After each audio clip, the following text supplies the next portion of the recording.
All right, so like I said, we would come back and go into a little more information so you could hear directly from Steffon's mouth on just what he was going through when he was in the hospital and how he was feeling. So I pretty much left off at the part where right after you had that crisis and they gave you the IV of the hydrocortisone and you started feeling better. You said you wanted to brush your teeth and then you wanted to get washed up. Actually, you wanted to take a shower. Right. I felt like an old hobo. So, I just wanted to have something going on, where I could feel, I gotta take this call right quick. Go ahead. Thank you. Hey, David, how you doing? Okay, we're back. All right, so yeah, you were saying you felt like a dirty hobo. Hobo. I felt like a hobo. Do you hear me? And so I just really wanted to just try to just get some sort of sanity. You know what I mean? Being in the bed for so long, the hospital bed, it just felt weird. So yeah. And I was telling them how you weren't yourself normally, because normally you're so like Mr. groomed up and everything. And you didn't want to do that really before. You didn't really want to wash up or brush your teeth. Like, you could care less about that stuff. You just wanted to sleep. Yeah. And curl up under the covers. Yeah, give me my little pee bucket, turn over, drip, drip, drip, drip, drip. And then, but that was a weird period in my life. It was like I just, I don't know. I just didn't have energy for anything. I just kind of wanted to just get through it the best way I could, without knowing how to really do it. Yeah. Yeah, so they started, he felt great, like to the point where he really did feel like he could take a shower.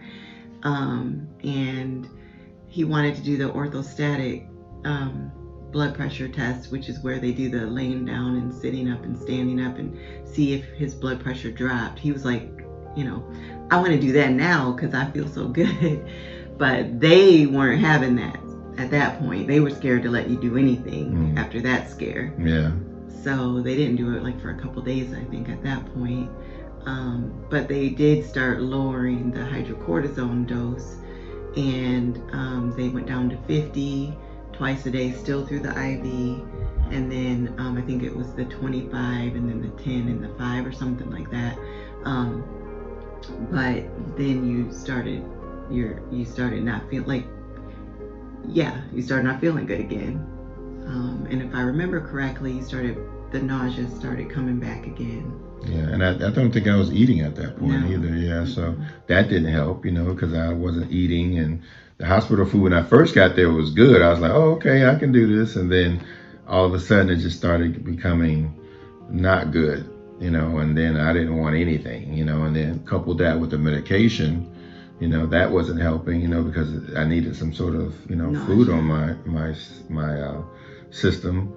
And yeah, it was just like, I don't know. Honestly, I feel like you just needed to be home and just get some TLC, and be comfortable. But we couldn't get him home because his blood pressure wasn't normalizing, which that is because, number one, they weren't doing the fludrocortisone, thinking that was what was causing you to be nauseous. But really, you were nauseous because you were in the crisis mode.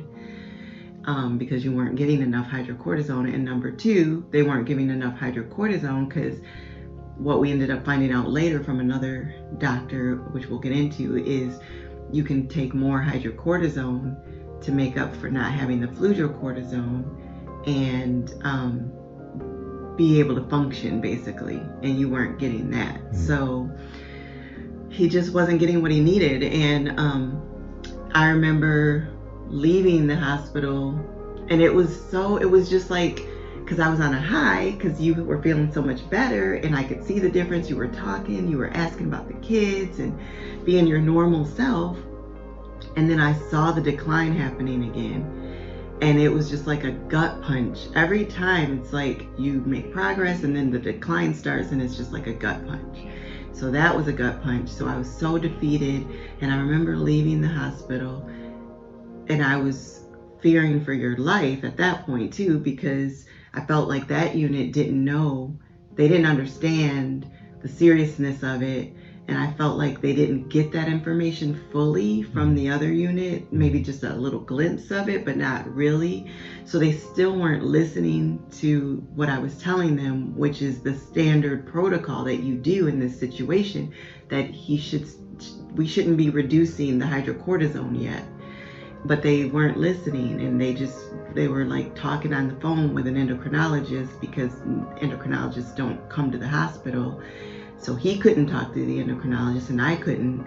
So they were. So it was all this secondhand, third-hand information, and I knew he wasn't getting the care he needed, and I knew they didn't have the I remember the rapid response nurse on the other unit said, right after that happened, he said, we need to have that 100 milligrams of hydrocortisone. I think he called it PRN, which means like on hand.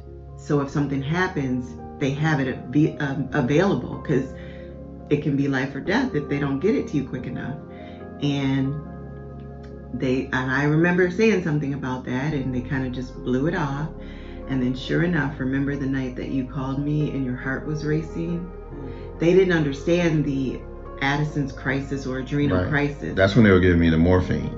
Yeah, they didn't understand. They didn't recognize. They didn't recognize the signs that you look for to know if someone is in crisis. So they didn't understand that. So because of that, they weren't treating him properly. They should have been giving him extra hydrocortisone to help him get out of the crisis mode and recover, and they weren't. Nausea is one of the symptoms. The low blood pressure is a symptom. The extreme fatigue is a symptom. And the sleeping is also a symptom. And also the anxiety feeling can be a symptom of when you're in crisis. And so remember that night you called me, and you want to talk about that?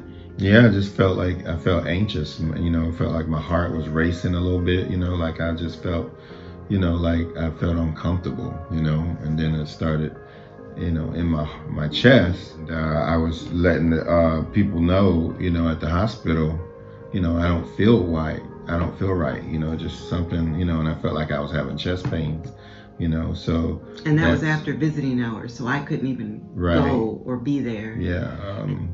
Yeah, that was from, and I'd never had that feeling. Obviously performing and doing what I do, it's kind of like I thrive on that feeling, it's kind of like what, it's like an adrenaline rush, you want that feeling, and it's what pumps you.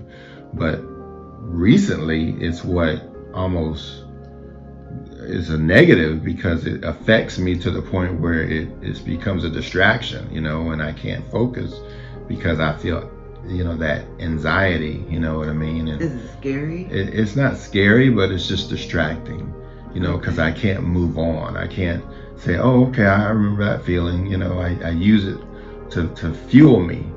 No, it's like, okay, now it's distracting, where it's like, it's affecting me physically versus mentally, You need water? Sounds like you do. Sorry. I know. That's what I do. That's a big jug of water. So, what did they give you? They gave me morphine, couple doses, in my arm. And I'm like, I had to ask her after the second time. I'm like, yeah, this ain't helping. I ain't trying to be, Pookie from New Jack City, so I just felt like they kind of made it worse, unfortunately. And so, but I called you. I think that's when you were on speaker, and you were just praying and, trying to help relax. Calm down and relax. And at that point, I just kind of fell asleep with, you in my ear. Yeah. And the nurse, she was amazing, by the way. She helped me stay relaxed. She was very informative, and she's the one who called me initially, just letting me know this was going on. So I thank God for her. But she, you don't remember her name, do you? Yeah, I don't either, sorry. But she ordered the hydrocortisone shot. And because they didn't have it PRN where it was on hand, she had to wait for the pharmacy to approve it and all that. And that took at least an hour, right? And if he had went into a real serious crisis where he was non-responsive, like what happened the day before, they could have lost him.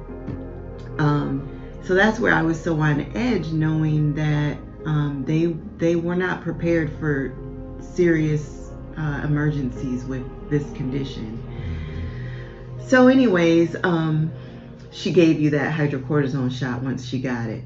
And then I was praying in your ear, and I think all that just helped you, and you eventually fell asleep. So, but when I left the hospital that day where I had noticed your health was declining and everything, which was maybe like the next day, and I knew they still weren't listening to me and what I was suggesting, being the one, and it's not like I'm a doctor, but I at least have researched this and was in a couple support groups talking to people every day who have this and have had it for years. So I was just concerned. I wasn't sure if he was going to make it out of there alive. It's honestly how I felt.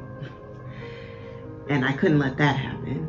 So I left and I called the endocrinologist that we had never spoke with, but that's who they were consulting with, and that's who they were planning to refer us to, but he had to get released. And so when I called, I was crying, and I was just like, I am so scared. I'm afraid they're gonna I fear for his life in the hospital. Like, I gotta get him out of there, and I need to get him in to see the doctor there, you know, the endocrinologist and all of that. And the nurse was nice, but she was just like, well, we need to get the referral from his primary doctor. And she was just going down that road. And it was kind of like, you know, once he gets in here, we can help, but there's really nothing we can do, you know, kind of that. And I got to the point where I was like, we got to get you out of there. Like, I felt like what kind of movie is it where you got to like escape out of the hospital? Right. Like John Q, just do something. Yes. We need to get you out of here. Yes, I was panicking. And so you had got back to the point where you were just sleeping all day. Yeah. And I'm trying to remember. I don't think you were eating. No. What ended up happening is I went in one day, and I remember this was after I called that doctor and they tried to help, and I went home, was working with the kids on some stuff and trying to get them settled and comfortable. And SJ, our son, I remember he started crying because he was worried, you know, about daddy and all that. And so I was calming him down, and I was just like up to here. Like I felt like I needed you for support, you know, but I knew I couldn't, like, you weren't in a position to provide that. And I needed to be the strong one, because usually it's you. Right. And I needed to be the calm one, because usually it's you. Yeah. So I remember once I got the kids all settled, going back to the hospital, because I don't remember why I was going, but I was going back, to try to meet with the doctor, because they told me she would be there till 7. And I wanted to talk to her about having that medicine, the hydrocortisone PRN, like available. That was really important to me. And also we were trying to find out about how to get you out of the hospital. What's that plan? So I went back because the nurse had told me, your nurse told me that she would be there till 7. So I go back at 6, and I remember sitting in the car before I go in up to your room, and I was just praying, and I was like, Lord, please just help me be strong for him. Just give me the strength. I gotta be the strong one, not him. He needs to know that I'm okay, and I need to help him know that he's gonna be okay. And I just can't go up there and break down. And I said that prayer. I went upstairs, got off the elevator. I see the charge nurse. She's like, how are you doing? And I'm like, I'm hanging in there. And she's like, okay. And I said, I needed to see the doctor. Or no, she asked me, did you need anything or something like that? And I said, I needed to see the doctor. And she's like, oh, well, she's gone. She's like, she doesn't stay this late. And almost like I was stupid for even suggesting that. And I was like, oh, well, the nurse told me that she'd be here. And the nurse is sitting right there, just ignoring like, she's not the one who told me that. And this nurse is kind of mean. And I could tell I was getting on her nerves. And so I was like, well, and she's like, would you need to talk to her? And I was like, yeah, I kind of do. So she calls the doctor on the phone, and she's like, I have the patient from room 304. His wife, Mrs. Van, is here. She wants to talk to you. And the doctor goes, again? Why did she do that?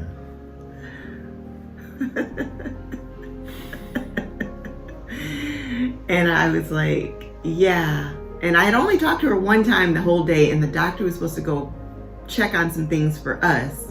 Like, could we get a wheelchair so he could leave the hospital and we could come home even though he couldn't get up and walk without potentially passing out. So they were supposed to be checking on some stuff for us, and she never got back to me. So I needed to ask her about that. Plus the PRN, I didn't want him to go another night without having that available. So I was like, yeah, I do, again. And she's like, what? But she didn't hear me, and she didn't know she was on speaker. And she was like, what does she want now? And the charge nurse was like, and that was it. Prayer that I had said in the car 5 minutes before was gone. And I just was like, that's it. We're leaving here. We're self-discharging. And I go rushing into Steffon's room, and I just go, and I just bust out in tears. Yeah. I'm like, oh Lord, what happened? I said, what did they do? Somebody said something wrong. So he became the strength again in his hospital bed.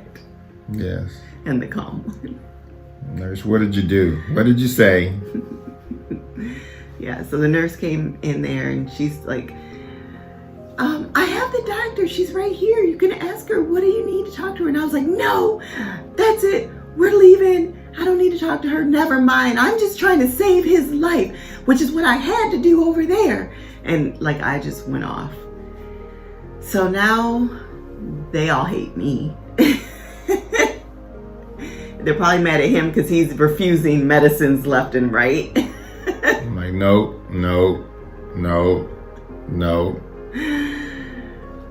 So at that point, I think they just wanted to get rid of us. So they ended up pretty much coming up with a plan where they just discharged him. No wheelchair, no bedpan, knowing he couldn't get out of the bed to go to the bathroom. No plan for him to follow up with they told us to follow up with the endocrinologist, but they didn't help us with that referral. What else? They said they were going to get us home health care. We haven't heard nothing back about that. Mm-hmm. Just nothing. Yeah. Nothing. Yeah. The physical therapy, nothing. Yeah. Yeah. Physical therapy to try to help him. Nothing. I had to borrow a wheelchair from someone. I had to order a bedpan off of Amazon. Also, one of the chair things that you can go to the bathroom or use it in the shower to sit. Like, we just had to buy all of our own stuff and come home. Mm-hmm. But it worked out. Yes, it did, because when we got home, I was able to adjust your hydrocortisone on my own, and I knew it needed to be increased, so I doubled it. And that did help. You started eating, but your blood pressure was still not high enough to be able to really walk and stuff. Mm-hmm. And then you had a couple of crises where you couldn't make it from just getting from the bed to the wheelchair. He would just stand up to sit into the wheelchair and start having that crisis. Can you show him what that looks like? I don't know what it looks like. No, your eyes are wide open. Yeah, I don't know. Non-responsive. You're like, Steffon. Nothing. Gone. So that happened a couple times. And I didn't have the shot on hand because they prescribed it, but no pharmacy could fill it. They didn't let us know. Their sister hospital could have filled it for us, and they should have done that and had it for us when we got discharged, but they didn't. And then when I called to ask where do I get it filled, the nurse, one of his nurses was like, I don't know what to tell you. She literally told me that. I don't know what to tell you. I don't know how to get it. This is something you need to save your life in an emergency, which happened at the hospital that they had to do. And they still treated it like whatever. So anyways, I ended up getting that. We called around and we did get it. And what day did we get released? You got released on wasn't it Monday? Oh, no. Saturday? Was it a Saturday? Yeah, it was a Saturday. Yeah, on Saturday. Yeah. Because I would say, after that, by Tuesday, Wednesday, we had things started to materialize, even with the endocrinologist and all that stuff. So, yeah. You're trying to cut to the chase and end this, I can tell. Oh, no. I just wanted to. Oh, I thought you were going to wrap it up. I'm like, wait, I got to explain that part. Okay. Oh, no. It's just, I didn't want it to appear as though it was just But it was. Well, from Saturday till Tuesday over the weekend, Wednesday, yeah. Well, weekend, because it wasn't nobody to reach out to. But they shouldn't have sent us home like that. No, they shouldn't. It was traumatic for me. Yeah. Because I knew if something happened, I was going to have to depend on 911 and an ambulance coming and the kids and I witnessing all of this and potentially losing you. And he did have a couple of scares where he started it, but I was able to get him to come to and get him like shoving. I remember I spilled all the pills trying to get him into your mouth. I'm just like, here, hurry up, take it before you pass out, God is good. Prayers. We had so many people praying for us. And some of you even have been praying. Thank you. Thank you. And we made it through. So then we never heard from the endocrinologist that they were referring us to, the one that was giving all the bad advice at the hospital, basically. Still haven't heard from her. And I ended up researching and found an endocrinologist. And we called to get him in, and they told us they didn't have anything till December. This is the end of October. It was at that time. So we're like, well, that doesn't work. And I explained his situation, was like, it's life-threatening. And they were like, sorry. So what did you do? I did a Steffonism. And Steffonism, that means go to the next level by any means necessary.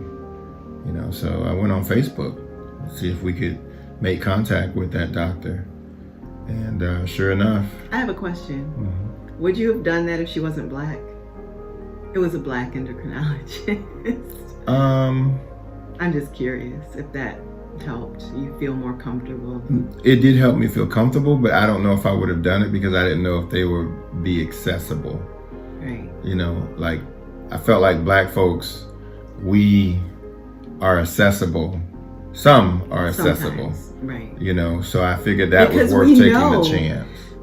Right, because we know sometimes we don't get the right care because sadly we're looked at like we're not equal or we're not important.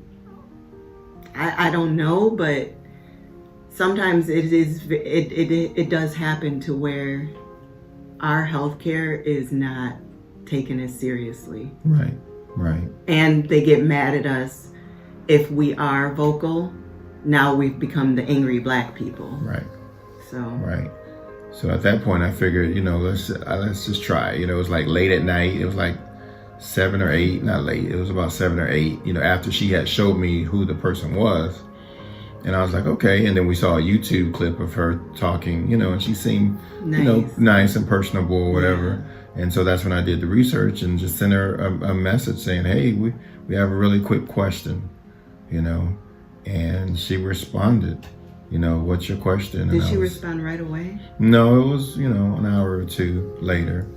And you didn't tell me that you did that, did you? Yeah. No, I didn't. And it's funny because it did cross my mind, but I was like, okay, don't do that. But it did cross my mind, like maybe we should try to connect directly with her. through social media, but but he did. I did. Hey, and I didn't say anything to him about it. No, no, you didn't. And so she responded, and I was like, hey, well, thank you so much. Can my wife's been researching this, can she just call you real quickly? And she was like, yeah, that's fine, and she set up a time, and then I guess she became available earlier. So then I gave my number, and then it was that same night too. It was that same night, yeah. It was like a couple hours later that she was going to be available. But then she became available earlier, and she ended up calling, but Tanya didn't recognize the number. Right. I was talking to my mom, so I ignored the call. Right. And so then at that point, me. right. And then she texted, and then she called back. And so that's how they were able to connect and have a good conversation. Yeah, like almost 30 minutes. And she understood what the condition was. She knew how to treat it. She gave us advice, because at that point he still couldn't get out of bed. And she was like, okay, this is what you need to do. You need to do 3 hydrocortisones, start it tonight, and you need to be doing 3 hydrocortisones every dose, which was 3 doses a day for us at the time. So I started it that night. The next morning, we did the next dose of 3, and he went from not being able to get out of bed at all, like without, going into potential crisis, to what? To being able to get out of bed and walk around and be like, wow, this is my house, Oh my God, this is my office, I got a lot to do. I got a lot to do, Yeah, Steffi had kind of trashed the office. Tore my office up. Do you hear me? Just it looked like romper room / Toys R Us. It was just crazy. So I was like, this is the first thing I'm going to tackle, is cleaning my office so I can be able to manage and, try to get something done. And I was able to just sit down and, not rush, not do too much, but I just felt good that I was able to get out of bed and it was amazing. Yeah, and do something. So that quick, overnight, just from changing that dose. And I had already doubled it from what the hospital prescribed. So it needed to be tripled. And they should have knew that. Yeah, they should have. But literally, no more wheelchair. We didn't even need the wheelchair. He was able to go upstairs, which is like you got to go up, maybe like 6 stairs, turn the corner, and then go up another 6 stairs. So he was able to do that. It was crazy, amazing. God is good, miracle. Thank you, doctor. Life was good, and he was feeling good. So it really made a difference. And one of the things that drove you, I think, to even really get bold and reach out to the doctor, and you were just really like, I'm going to get better. Because I don't feel like you ever gave up. I mean, you were a fighter, and that's what got you to where you were in the hospital. I mean, you were fighting for your life, and I could see it. But I did feel like you were feeling kind of defeated or frustrated, and maybe even kind of sad, I don't know, prior, but I would say a lot of it felt like I just felt, useless, being such a strong individual and kind of always being in control, and not being in control and not knowing when I was going to be back in control, really affected me a little bit. But I knew that it was temporary. I just didn't know how long this journey was going to be, and how much I would have to go through. So that was the discouraging part. But I knew that this was temporary. I knew this was just a season. But it had been a long season. A very long over season. A year of this. And the fact that you were feeling better and then it kind of crashed again was discouraging. But what did I show you in the middle of the night? Maybe that gave you a little extra motivation to try to get better quicker. Do you remember a video? I don't remember. What kind of video was it? I was like, because through all of this, we had some other stresses too. I mean, number one, it's a pandemic, it's COVID. Oh, and we didn't even mention they had him in a room that was a prior COVID patient's room. How about that? We've been secluded for months, knowing we're both immune compromised, but mainly him. And that's when you go to the hospital, you end up in a room, literally the COVID patient was just in. And then his nurse was treating a COVID patient and him at the same time. It's like, can't get no better than that. I'm like, I gotta get you out of here. But